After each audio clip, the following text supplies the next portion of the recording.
तर्क संग्रह का जो प्रथम प्रकरण है, यहाँ पर विचार करते करते करते कारणों का विचार आरंभ किया।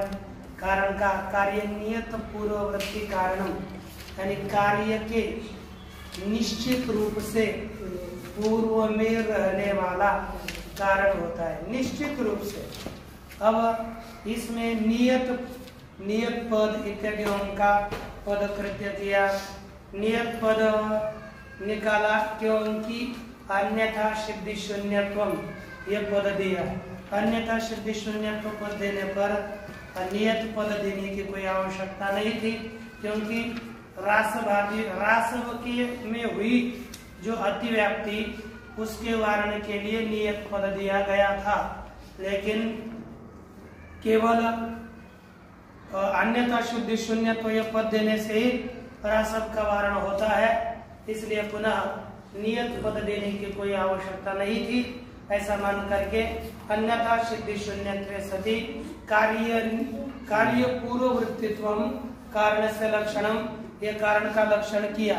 उसके पश्चात कारण तीन प्रकार का बताया। शाम कारण तीन प्रकार का कहा, एक समवाय कारण, दूसरा असमवाय कारण और तीसरा कारण। पहला था समवाय कारण। समवाय कारण उसे कहा कि यत् समवेतम कार्यम उत्पद्यते तत् समवाय कारण, जिसमें समवाय संबंध से रहता हुआ कार्य उत्पन्न होता है उसे समवाय कारण कहते हैं। मराठी में देखे तो ज्याच्यामध्ये समवाय संबंधाने कार्य राहत असून उत्पन्न होते त्या समवाय कारण असे म्हणतात। यथा उदाहरण रूप से हम देखेंगे तो घट यह कार्य है और घट का समवाय कारण होता है कपाल। घट कार्य और कपाल समवायी कारण। इस तरह से हम लोगों का विचार हुआ।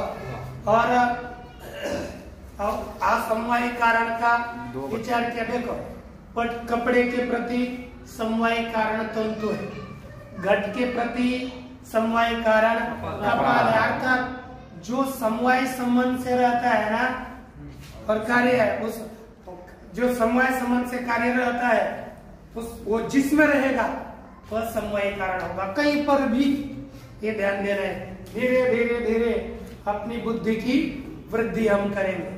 जो समवाय संबंध से कार्य, जिसमें कार्य समवाय संबंध से रहता है वही समवाय कारण होगा। दूसरा दिया असमवाय कारण। इतना ध्यान रखिए, असमवाय कारण क्योंकि दो तरह के होते हैं। एक कैसा साक्षात कार्य कारण और इस कारण में रहने वाला दूसरा कोई कारण संयोग आदि, ये एक तरह का असमवाय कारण होता है। जैसे कार्य है घट, घट का समवाय कारण है कपाल और कपाल का जो संयोग वह होता है असमवाय कारण। एक दूसरी तरह ये कार्य के साथ अर्थात कार्य घट के साथ एक अर्थ में कपाल में रहने समवाय संबंध से रहने वाला कारण उसे कहते हैं असमवाय कारण, एक तरह का। दूसरा कारण के साथ समझो, अब ये हमारा है घट का रूप, घट रूप ये कार्य है, घट उसका समवाय कारण है, घट का कपाल कारण है और कपाल में कपाल का रूप रहता है। जैसे घट के रूप के प्रति कपाल का रूप असमवाय कारण है। ये दूसरे असमवाय कारण, जैसे कारण के साथ घट, ये घट रूप कार्य है, उसका कारण हो गया घट, कारण के साथ एक पदार्थ में अर्थात कपाल में रहने वाला कारण कौन? कपाल रूप, कपाल रूप, इसे घट रूप का असमवाय कारण कहेंगे। समझो कोई भी पदार्थ है, उसका जो रूप है, उस पदार्थ के रूप का कारण उसके अवयव का रूप होता है। असमवाय कारण, यह कभी भी समझना है। और द्रव्य के लिए उन अवयवों का संयोग असमवाय कारण होता है। इस तरह से ये एक विचार हुआ। इतना हुआ था ना, कोई समस्या इसमें? अब ये पूरा इतना ही समझ ले, दो ही तरह का है। एक बार घट के लिए संयोग असमवाय कारण, या पकड़ लिया तो अन्य जगह जहां पर भी हम देखेंगे कोई भी पट होगा तो उस पट का कारण है तंतु, तंतु का संयोग असमवाय कारण होगा। ये सब जगह पर आप विचार करते रहिए। और घट रूप के लिए कपाल का रूप असमवाय कारण है। यह दूसरा असमवाय कारण, इसका निरूपण किया गया। तत्पश्चात आता है निमित्त कारण। तो निमित्त कारण का पंक्ति पढ़ो। तदुभय भिन्नम कारणम निमित्त कारण। तद उभय भिन्नम कारणम निमित्त कारण। तद उभय अर्थात उन दोनों से भिन्न, उभय अर्थात दोनों, तद अर्थात वे उन दोनों से भिन्न जो कारण है उन्हें कहेंगे निमित्त कारण। देखो अब ये घट कार्य है, किसका कारण कौन हो गया? समय कारण कपाल, असमय कारण संयोग, है कि नहीं? हुआ कि नहीं? अब इन दोनों से भिन्न जो कारण है, घट के लिए कुमार है, दंड है, सब कुछ आगे जितने भी इन दोनों से भिन्न कारण होंगे उन सभी को निमित्त कारण कहा जाता है। क्या कहा जाता है? निमित्त कारण। तद उभय भिन्नम कारणम निमित्त कारणम। इन दोनों से भिन्न जो कारण होता है उसे निमित्त कारण कहा जाता है। ठीक, आगे। यथा तुरी वेमादिकम पटस्य। जैसे घट का दंड बताया आपको, और कपड़ा बनाते हैं ना, कपड़ा के लिए मशीन लगती है, मशीन को उसी को तुरी को कुछ इधर उधर दौरा करने के लिए काठी का लकड़ी विशेष होती है, वो पूरा साचा होता है। वैसे भी पट के कौन से कारण है? निमित्त कारण है। तुरी वेमादिक ये सभी तंतुवाय अर्थात वो कपड़ा बुनने वाला, उसे तंतुवाय कहते हैं। ये सभी निमित्त कारण होते हैं। आगे। तदुभय तत्समवाय समवाय कारण वारणाय तदुभय भिन्नमिति। देखो यहाँ पर इतना हम कर लेते हैं, कारणम असमवाय कारणम है ना, कारणम निमित्त कारणम। तो कारण तो समवाय कारण भी है और असमवाय कारण भी कारण ही है। तो उनका वारण करने के लिए क्या दिया? तद उभय भिन्नेति लिखा। समवाय असमवाय वारणाय तद उभय भिन्नेति। समवाय कारण में और असमवाय कारण में अतिव्याप्ति का वारण करने के लिए तद उभय भिन्नम यह पद प्रत्यय में दिया है, मूल में दिया है। विशेषादौ अतिव्याप्ति वारणाय कारणम। अब इतना कर लेते हैं, तद उभय भिन्नम इतना कर लेते हैं। समवाय कारण से भिन्न और असमवाय कारण से भिन्न जो कुछ है वो अनिमित्त कारण है, तो उससे तो सभी भिन्न हो जाते हैं ना। विशेष है, समवाय स्वयं है कि नहीं? अभाव है, ये इनमें भी अतिव्याप्ति, क्योंकि समवाय कारण और असमवाय कारण से वो तो भिन्न है, तो उनमें भी अतिव्याप्ति हो जाती। उनमें अतिव्याप्ति का वारण करने के लिए कारण यह पद दिया।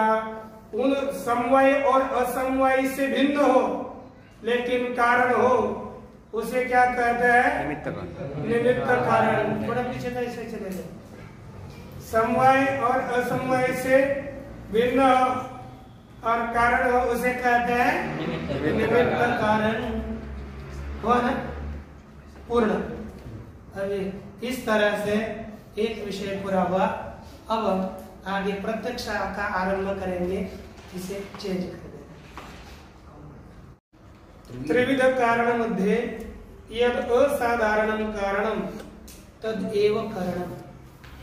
ये जो तीन कारण हो गए, तद एतत् त्रिविध मध्ये अर्थात तीनों के बीच में यद असाधारणम जो अतिशय असाधारण कारण है, यद असाधारणम कारणम तदेव करणम। अब कोई भी हो तीनों के बीच में जो जो असाधारण है उसे हम करण कहेंगे, ठीक है ना।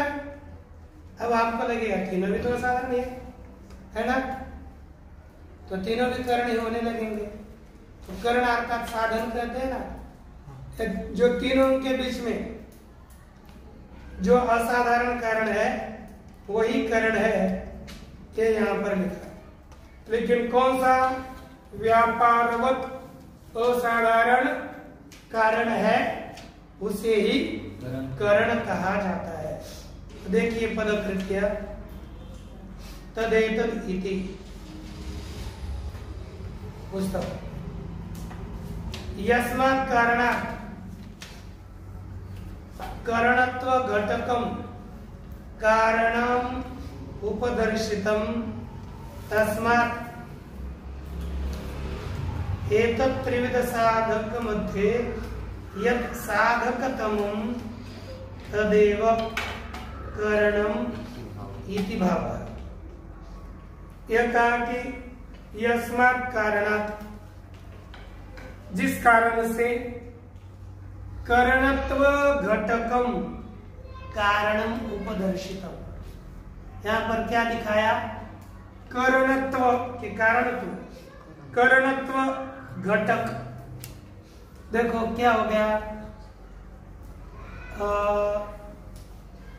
करण यह घटकी है, घटकी अर्थात जिसके अवयव उसको घटक कहेंगे। जो अवयव होते हैं उन्हें घटक कहते हैं। जैसे आज सब्जी बनाने जा रहे हो, इसमें क्या क्या घटक है, आलू है, टमाटर है, बटाटा है, क्या क्या है? इस तरह से वो घटक हो गए और मिलकर सब बन गया घटकी। मिलकर बना उसे कहेंगे घटकी। तो एक का करण का लक्षण घटकी होता है और कारण उसमें घटक है। तो करणत्व में घटक कौन था, कारण। ये लिखा ना, व्यापारवद असाधारण कारणम, वही कारण है। तो व्यापारवद असाधारण कारण, ये सब घटक हो गए करण के, लेकिन एक एक भाग घटक हो गया।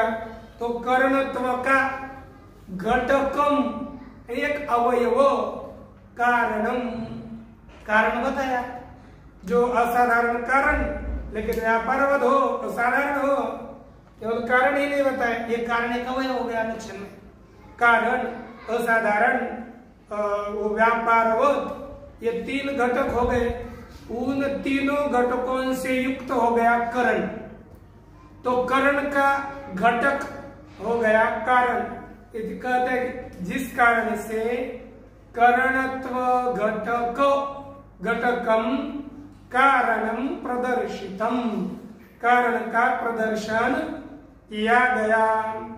तस्मात् एतत् त्रिविध साधक मध्ये, क्योंकि कारण घटक है ना, कारण घटक है, अर्थात कारण में ही कोई ना कोई करण होगा, कारण में ही कोई ना कोई करण होगा। और ये तीन ही कारण है, इसलिए इन तीन कारणों के बीच में जो अतिशय साधक हो, पहले हमने लघु सिद्धांत कौमुदी इत्यादि में पढ़े, क्या पहले इसके लघु सिद्धांत कौमुदी पढ़ेंगे, और उसके बाद अन्य ग्रंथों में साधक तमम करणम, क्रिया के सिद्धि में अतिशय जो साधक हो उसे करण कहते हैं।